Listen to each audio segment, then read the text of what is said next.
Saudações, conspiradores, iniciando mais um programa Realidade Fantástica, mais uma entrevista fantástica, trazendo sempre temas arcanos, herméticos, temas que elevam a nossa consciência em todos os planos.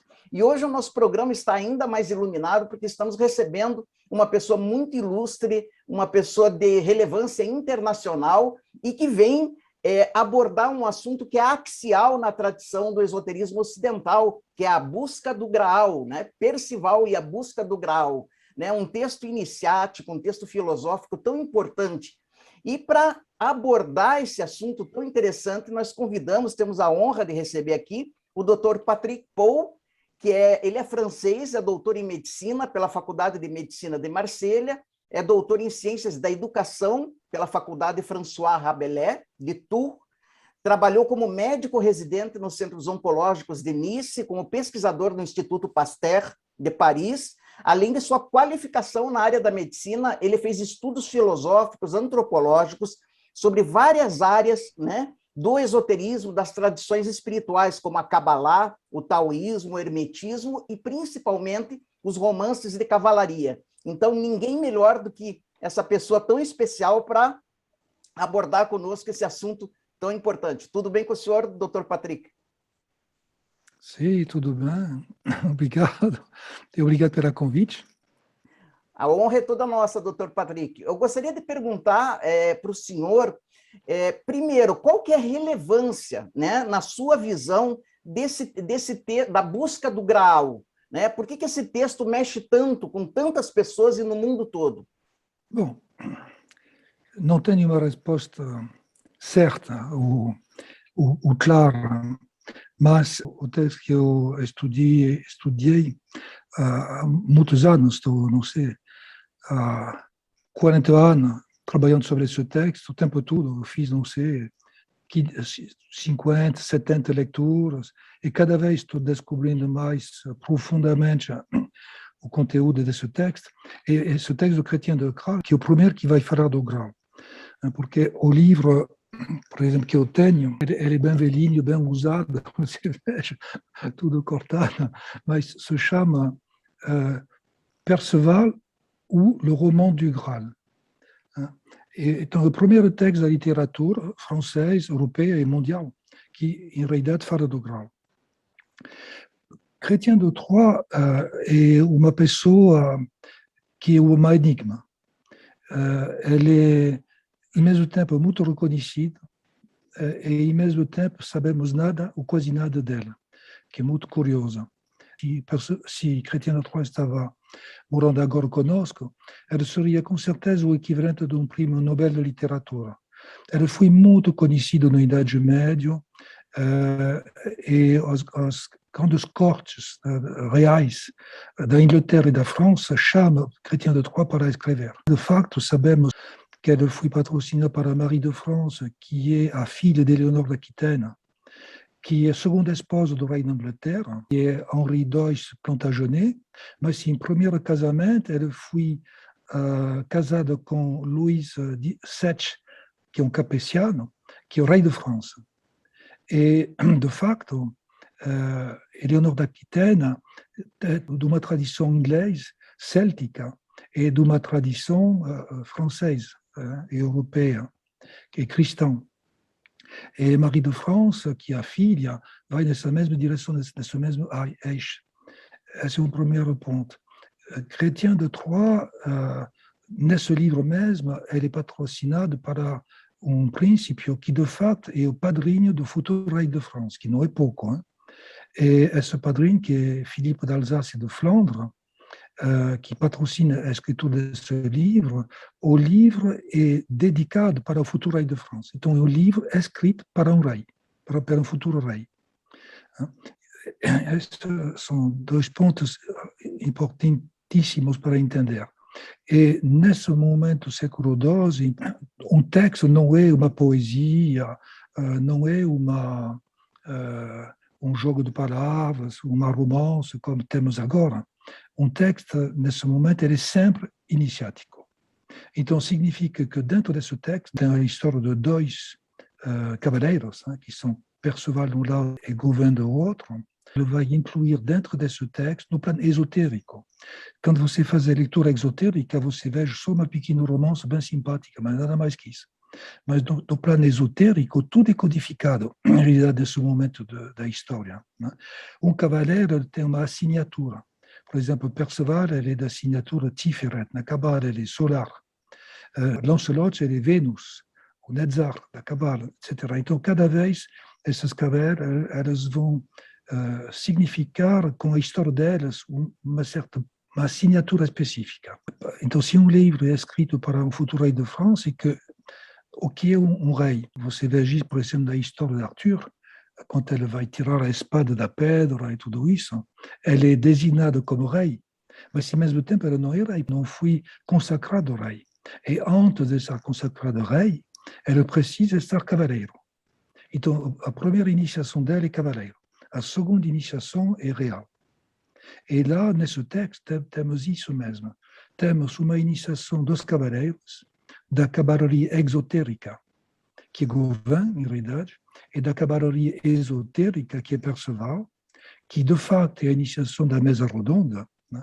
A mesa redonda, que é o símbolo solar, tem a ver com uma iniciação esotérica, né? Mais que claro, porque a mesa redonda é a busca do grau.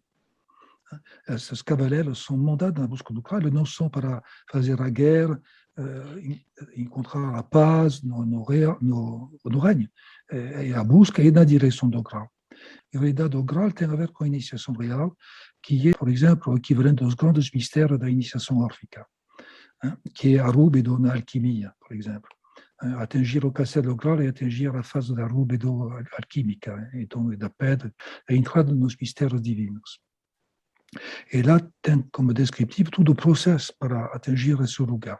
A maior parte das pessoas acha que esse texto do Graal não é finalizado, porque nas aparências o texto não tem fim, tanto para o Perceval quanto para o Gauvin. Que ele se chama Chrétien de Troyes, temos já duas informações. Em Troyes, nessa cidade de Troyes, na Idade Média, tive um grande ensinamento cabalístico.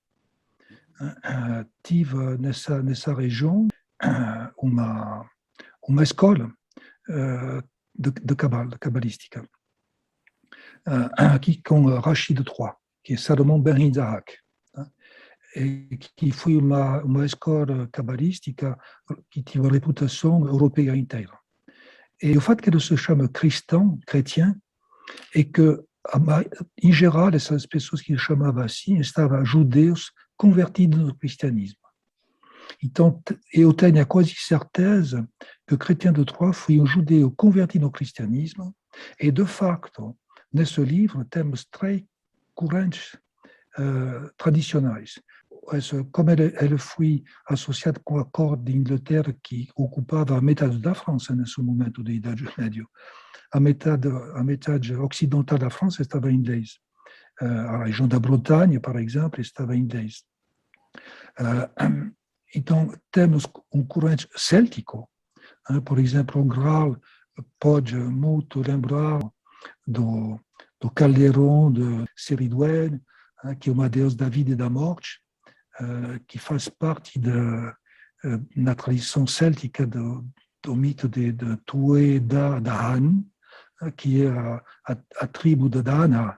Como no Castelo do Graal, tem, por exemplo, nesse mito, tem a lança do Lug, que é o deus da luz, tem a espada de Nuada, tem a pedra do Far, a pedra do destino. E você encontra esses elementos no ritual do Graal, do Castelo do Graal. Tem a lança que sangra, tem o Graal, que é o cálice, o caldeirão, tem a espada também, que é doada para Perceval, etc. Então, tem uma similitude muito grande.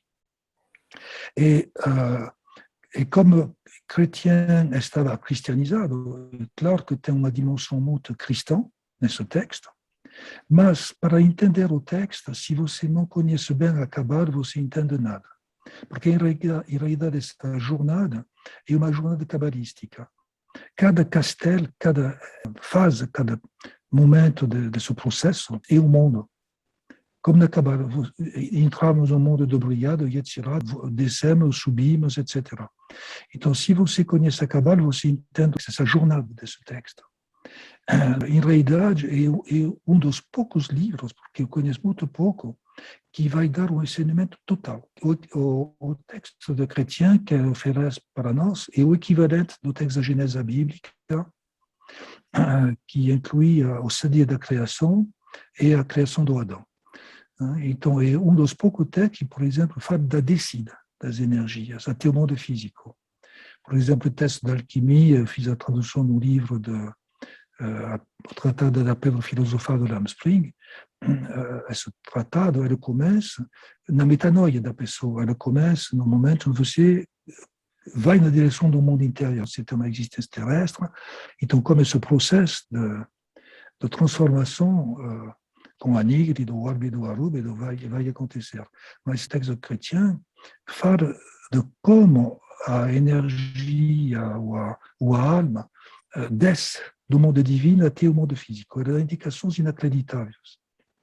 Depois, como são essas paisagens da alma no sentido da subida até o Castelo Grau, que são os pequenos mistérios da tradição órfica, que é a iniciação dos cavaleiros, e depois a descida final, grande encarnação do Verbo, ele dá informações inacreditáveis. Isso é maravilhoso, eu estou realmente fascinado, para não dizer esmagado, com essa riqueza de conceitos que o professor, né, nos deu uma aula maravilhosa aqui, já nesses primeiros minutos, sobre a importância desse texto, né? Vendo, claro, que em Chrétien de Troyes, não um mero romancista, mas um iniciado que passa uma mensagem poderosa através desse texto. Professor, nesse texto do Chrétien de Troyes, as figuras de Merlin, de Arthur e de Avalon já estão presentes ou são adições posteriores? Tem algumas coisas implícitas e outras explícitas. Tem Arthur, sim. De fato, Arthur é o mundo físico. A raiz Art, que significa urso, tem a ver com a ursa maior, a Estrela, que tem a ver com a dimensão da encarnação. Porque o urso ele mora numa caverna a maior parte do tempo. Por exemplo, a alegoria da caverna do Platão, a questão é como o urso poderia sair da caverna, que é um pouco dessa questão espiritual. O urso, Arthur, tem a ver com a dimensão do ser humano existencial. É por isso que, por exemplo, esse texto fala de Gauvin, o sobrinho de Arthur. Gauvin, nesse texto chrétien, vai falar dos enganos da vida existencial, da iniciação exotérica. Então, Arthur e Gauvin font parte do texto. Merlin não. Merlin é implícito, porque vai aparecer nesse texto um castelo que se chama Tintagel. E o castelo onde Merlin vai enganar uma mulher para que o Terpendragon pode entrar tomando as aparências do marido dela e transar com ela. E dessa transgressão vai nascer Arthur. E esse castelo Tintagel, para jogos de palavras, é a tinta do gelo, a mancha do branco, a mancha da pureza. Por exemplo, no castelo de Arthur, no texto de Perceval, lá, a rainha tem uma roupa manchada de vinho. Bom, é um pouco essa mesma ideia da queda, do pecado, na situação da vida existencial. Para entender talvez um pouco melhor esse texto também, Chrétien oferece uma introdução onde ele vai falar da mão direita e da mão esquerda. E ele fala que a mão direita faz o bem e a mão esquerda ela é mais no desvio, na ilusão. E a mão esquerda não sabe o bem que faz a mão direita. Associado com o texto dos evangelhos, mas ao mesmo tempo que é muito tradicional, do sufisme, etc. E essa dimensão que o ser humano ele é de facto duplo. Se encontra também com alguns seres dos templários, dos cavaleiros do mesmo cavalo. Então, o ser humano ele é duplo. Ele tem uma face existencial, uma face espiritual. Uma face angélica, uma face existencial. o Anjo Gabriel no sufismo, ele tem uma asa preta e uma asa branca. São dois e tem o duplo cada vez. Então, é um pouco como se Perceval estava o duplo espiritual do Gauvin. O papel de Perceval, ele mostra a via da liberação. Por isso que eu escrevi um livro que é bem pesado, lá eu tenho aqui, você veja. Mas Perceval, ele se chama Perceval e a via da liberação. Aqui. Maravilha. E o outro, que é Gauvin, que é o mesmo texto. Você veja aqui, ele é um pouco menor, mas ele é já bem pesado também. E Gauvin é a via da ilusão, o labirinto da vida e da morte. O texte de Chrétien, é um livre de Bolsa, ele faz o total é isso. Desculpa que meu livro é bem destruído, mas você veja, ele não é mesmo, você veja o tamanho do livro de Bolsa. O resto, na sequência, esse é o texte francês, são continuadores do texto de Chrétien, porque como ele é considerado como um finalizado, tem outras pessoas que vão escrever o suposto fim da história, mas de fato o livro é totalmente finalizado. E um outro elemento que é talvez mais conhecido que esse texto chrétien é que 50 anos depois, mais ou menos, tem um outro escritor, que é von Eschenbach, que é alemão, que vai escrever um Parsifal. E esse Parsifal, em realidade, é mais conhecido, mas ele é mais tarde, porque é ele que inspirou a ópera de Wagner, por exemplo, e que na cultura alemã que é bem conhecida como livro. Mas o primeiro que fala do Graal é esse de Chrétien. Isso é interessante, então nós vemos que o texto do Chrétien ele tem essa primazia, né, com relação a todo esse discurso arquetípico, iniciático do Graal. Professor, todo esse conhecimento iniciático, eu creio que o senhor talvez seja a maior autoridade mundial, uma das maiores nesse texto. Nós temos como extrair, o senhor está dando um show aqui de conhecimento maravilhoso, eu estou até transcendendo aqui já, mas há como extrair ensinamentos práticos que realmente transformacionais através desse texto, ou a gente só consegue ficar no nível teórico? Ou tem como extrair uma metanoia, uma transformação espiritual genuína? Tudo é prático, em realidade. É importante sair do lado exotérico para encontrar o lado esotérico. E o lado esotérico é associado com a experiência, é uma praxis. Então, se você não tem experiência, você não entende do que se fala. Por exemplo, hoje eu trabalhei com um grupo lá de manhã sobre o texto de Gauvin. Lá tem um momento onde Gauvin ele é totalmente enganado, ele é orgulhoso, ele acha que ele é o melhor, mas de facto ele é numa situação mais complicada que ele acredita. E lá tem um momento onde ele é atacado por um cavaleiro que é muito poderoso, que se chama o sobrinho de Greogueras. E Greogueras, a etimologia, que é a mesma que Gregório, significa se acordar. Então lá se trata de se acordar no plano espiritual. Até esse momento, o Gauvin, por exemplo, ele não é acordado.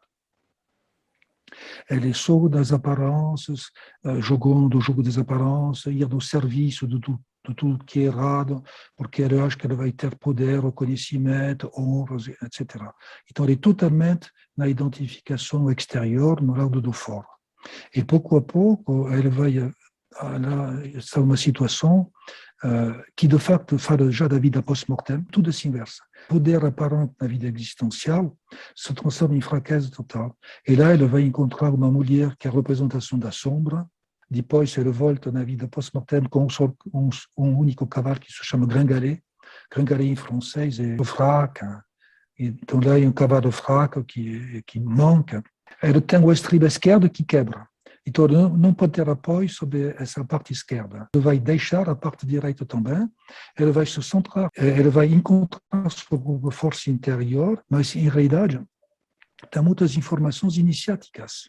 Por exemplo, não tomar apoio sobre o lado esquerdo, sobre o lado errado, sobre o mal, sobre a separação, como se recentrar sobre sua energia, mesmo se ela parece muito fraca, como enfrentar a adversidade, não atacar, mas enfrentar, estar nessa presença interior, etc.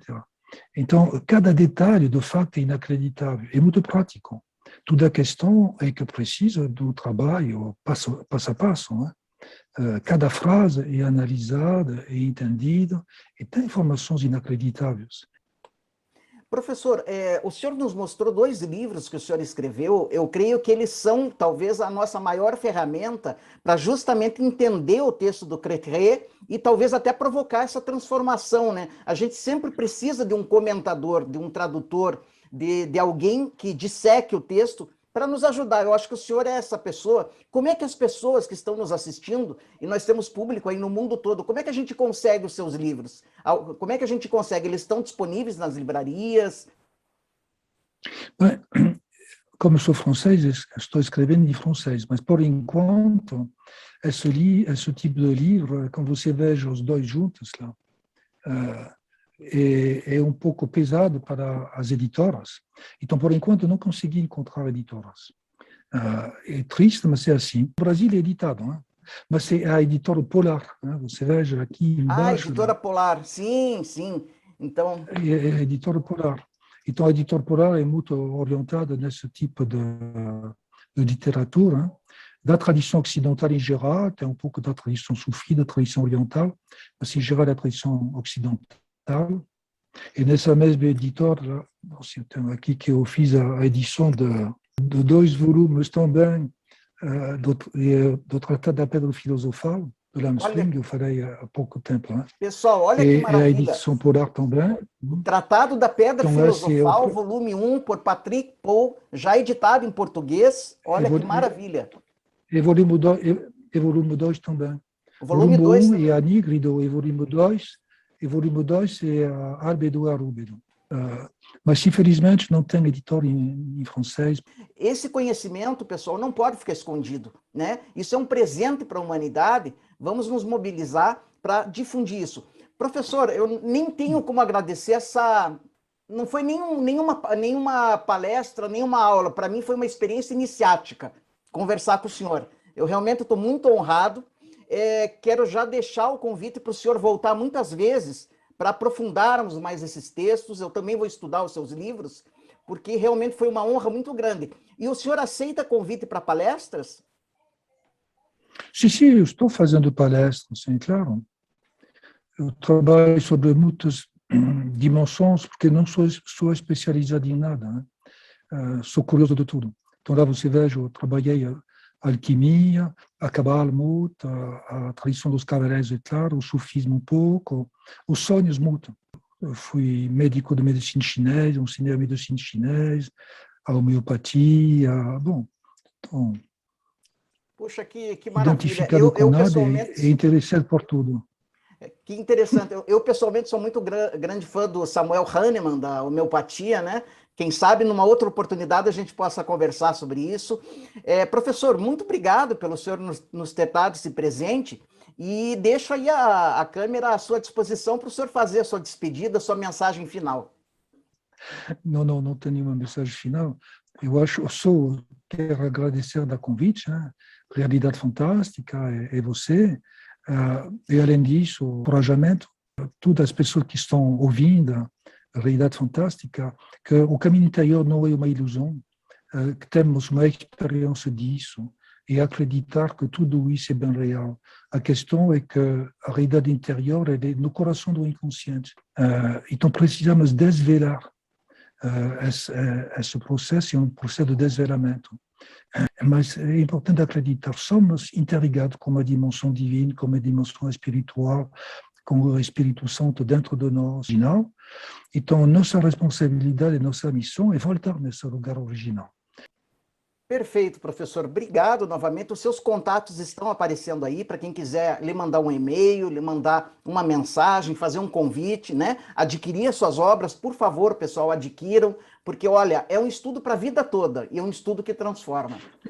Queremos agradecer também a todos vocês que estiveram conosco até aqui, lembrando que o mistério está entre nós. Até o nosso próximo encontro.